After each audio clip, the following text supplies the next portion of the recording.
Assalamualaikum warahmatullahi wabarakatuh. Saya ucapkan kepada semua warga SK Pedah Lakung. Terlebih dahulu, saya mengucapkan tahniah dan syabas kepada Panitia Pendidikan Islam kerana berjaya melaksanakan kem bestari solat secara atas talian walaupun dalam tempoh kita belajar dari rumah atau PDPR. Ini tidak dapat kita elakkan kerana kita sekarang berada dalam tempoh pandemik COVID-19 yang memaksa kita menjalankan PDPR. Marilah kita sama-sama berdoa agar pandemik ini hilang dan kita dapat menjalani kehidupan kita seperti biasa. Warga SK Pedah Lakum sekalian, seperti kita sedia maklum, kem bestari solat ini diadakan adalah bertujuan untuk memberi pendedahan dan tunjuk ajar kepada murid-murid berkaitan solat, di mana ia adalah ilmu yang penting untuk dipelajari oleh setiap orang yang beragama Islam. Ini kerana solat adalah salah satu daripada rukun Islam. Diharapkan dengan mengikuti kem bestari solat ini, murid-murid dapat menguasai segala ilmu berkaitan solat yang wajib diketahui seperti niat, rukun, bacaan-bacaannya serta dapat melakukan perbuatan solat itu dengan betul. Warga SK Pedah Lakung, diharapkan juga program-program atas talian seperti ini dapat dijalankan walaupun kita sedang mengharungi tempoh pandemik ini. Ini satu usaha agar murid-murid tidak ketinggalan walaupun sekolah secara bersemuka tidak dapat dijalankan. Akhir kata daripada saya mengharapkan semua murid yang terlibat agar dapat mengikuti aktiviti di dalam kem bestari solat ini dengan sepenuh perhatian dan terlibat secara aktif dengan aktiviti yang dirancang. Dengan lafaz Bismillahirrahmanirrahim, saya merasmikan kem bestari solat SK Pedah Lakung bagi tahun 2021. Assalamualaikum warahmatullahi wabarakatuh. Sekian, terima kasih.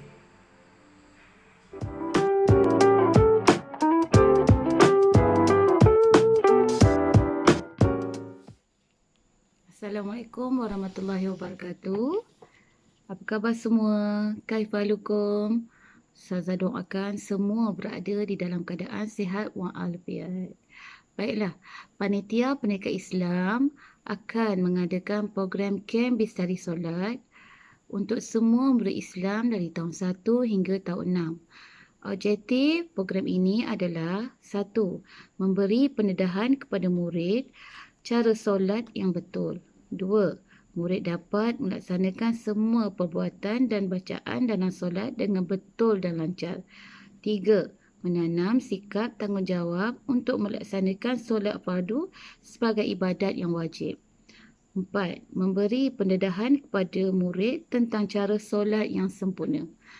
Tidak seperti tahun-tahun lepas, kita bersama Ustaz-Ustazah berada di dalam surau, mendengar ceramah, berlatih mengambil wuduk, solat berjemaah. Tetapi tahun ini kita buat secara online sahaja. Okey, baiklah. Kaedahnya iaitu tonton video melalui link yang disediakan. Ibu bapa penjaga membantu membimbing anak-anak. Ibu bapa penjaga juga boleh membantu membuat penilaian menggunakan senarai semak yang disediakan. Tiada had masa atau tempoh dalam melaksanakan penilaian. Penilaian perlu ditanda secara jujur oleh ibu bapa penjaga. Boleh dijalankan pada bila-bila masa. Sebarang makluman akan dihebahkan dalam grup kelas masing-masing. Pelaksanaan program ini akan dijalankan dalam kelas masing-masing semasa sesi PDPR bagi subjek Pendidikan Islam dan Al-Quran. Baiklah, yang ini buku nota kem bestari solat jilid 1. Ustazah dah edarkan untuk semua murid pada tahun lepas. InsyaAllah tahun ini akan ada pula jilid kedua. Nanti Ustazah akan edarkan bila dah sampai buku ni. Jadi sekian saja taklimat dari Ustazah. Ustazah berharap kerjasama dari ibu bapa bagi memastikan anak-anak kita dapat menunaikan ibadat solat dengan sempurna mengikut masa yang ditetapkan. Baiklah, sekian saja.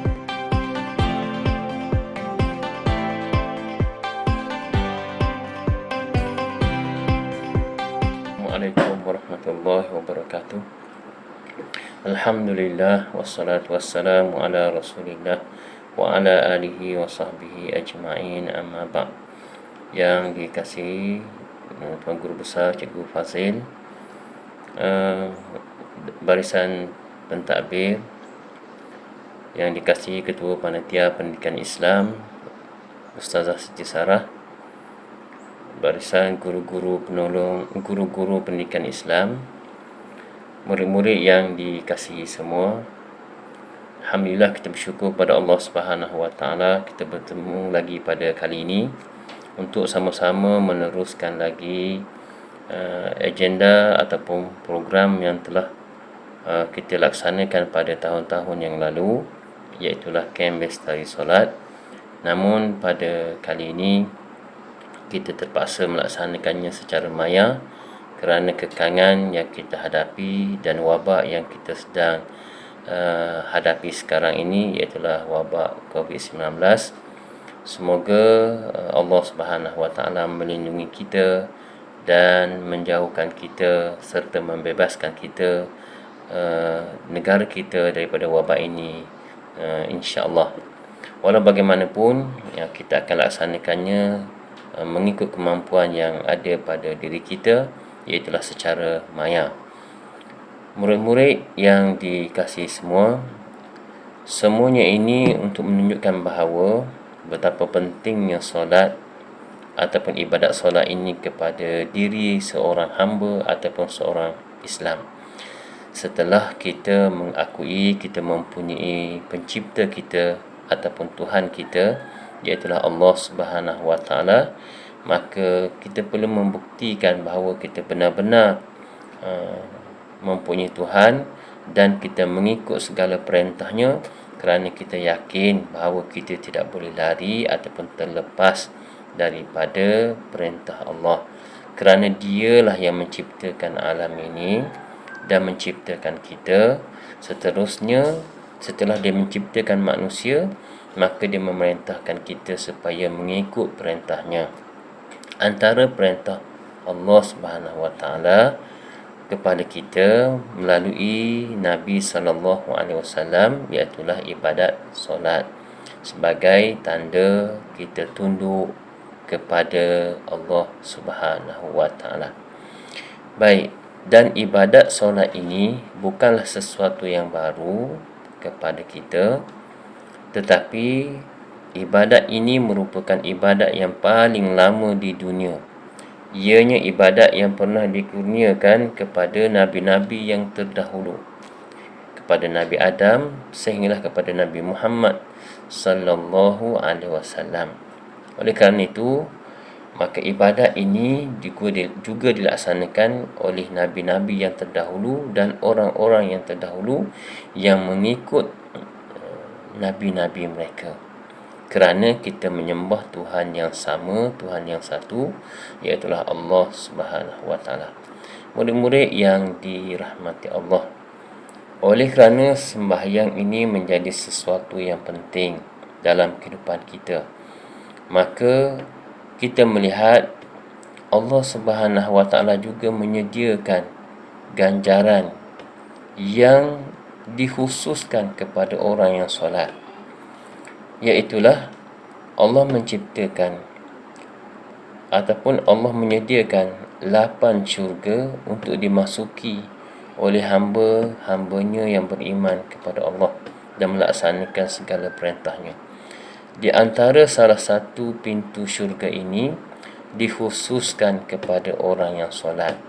Maksudnya orang lain tidak akan dapat masuk syurga yang dikhususkan untuk pintu atau untuk solat ini jika dia tidak solat. Kerana solat ini perkara yang sangat penting, sangat besar, sehingga Allah mengkhususkan satu pintu untuk dimasuki. Hari ini pun kalau sekiranya kita boleh membuat perbandingan, bagaimana kalau kita sampai di satu lapangan terbang.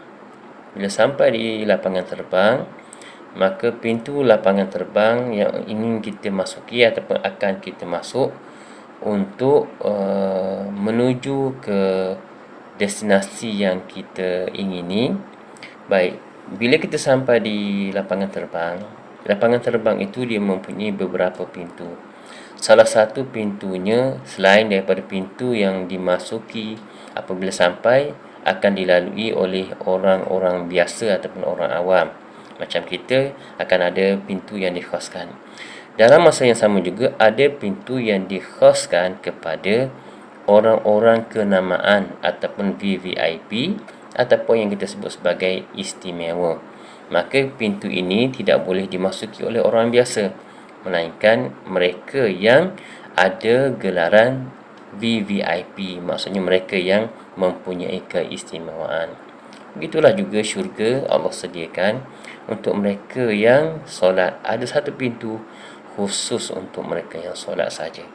Maka mudah-mudahan ibadat solat yang kita laksanakan ini dengan betul mengikut tata cara yang ditetapkan sebagaimana yang diajar oleh Nabi, maka melayakkan kita untuk masuk ke dalam syurga Allah melalui pintu yang disediakan. Baik, jadi mudah-mudahan apa yang Ustaz sampaikan ini memberi sedikit pengajaran dan kesedaran kepada murid agar jangan tinggal solat. Bahkan orang yang meninggalkan solat, maka hidupnya tidak akan berjaya di dunia apatah lagi di hari akhirat. Sekian. Assalamualaikum warahmatullahi wabarakatuh.